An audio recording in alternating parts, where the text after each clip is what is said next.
Yes, these fries are homemade and they taste exactly like McDonald's. Today at Joe's Bistro, I'll show you the trick. We are starting with 4 regular sized potatoes. If you can get bigger ones, that's even better, but this size works perfectly because the technique is exactly the same. Next, use a peeler to remove the skin. This step is completely up to you, but make sure they are clean and free of dirt.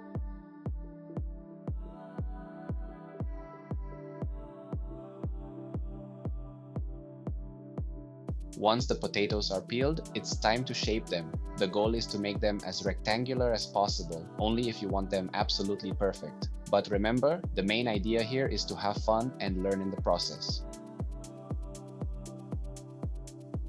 Let's take a closer look at the cut so you can see the technique even better.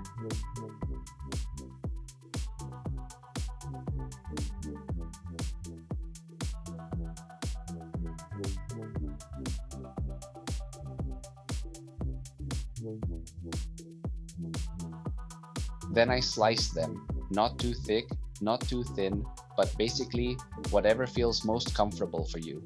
This simple recipe is perfect for 2 people, or just 1 if you're a true French fry lover.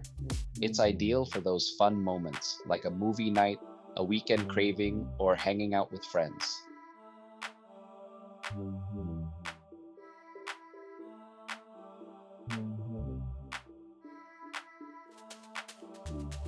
Now we're doing the classic Batonnet cut, French for little sticks, to get that iconic fry shape. If you saw my first video on knife skills, you know exactly how this works. If you're new to Joe's Bistro, welcome. I highly recommend checking out that guide. I'll leave it linked below.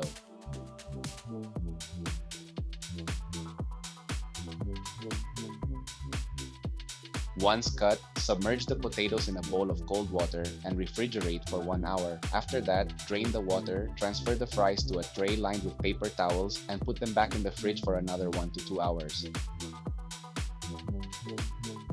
We are ready for the first fry. Our oil is at a low heat around 130 degrees Celsius or 265 Fahrenheit.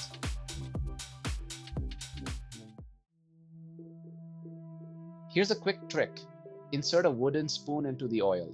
If it starts bubbling gently around the wood, almost like it's trying to cook the spoon, your oil is ready.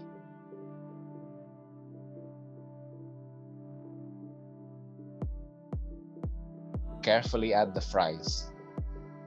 In a closer look, you can see how gentle the bubbles are. What we're doing here is blanching, or blanch in French. This means cooking the potato through without browning the outside, which keeps the inside incredibly soft. We'll do this for a maximum of 3 minutes.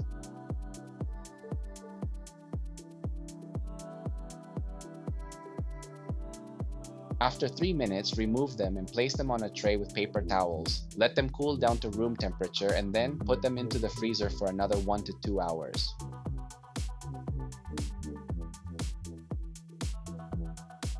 Two hours have passed and it's time for the second fry. So let's check the oil again with our wooden spoon. This time the temperature should be around 200 degrees Celsius or about 390 degrees Fahrenheit. Notice how the bubbling around the spoon is much faster and more intense now.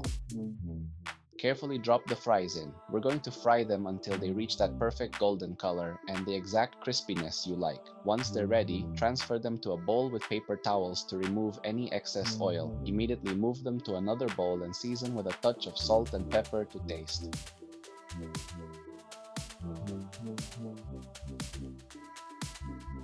Here's another tip. Add a little bit at a time, toss them, and taste as you go until it's just right. But be careful or you might end up eating them all before you even serve them. Let's plate them up. Just look at this beauty. Perfectly crispy, golden fries paired with my ultimate homemade ketchup. If your mouth is watering right now, smash that like button, subscribe to Joe's Bistro, and hit the bell so you never miss a recipe. Let's dig in.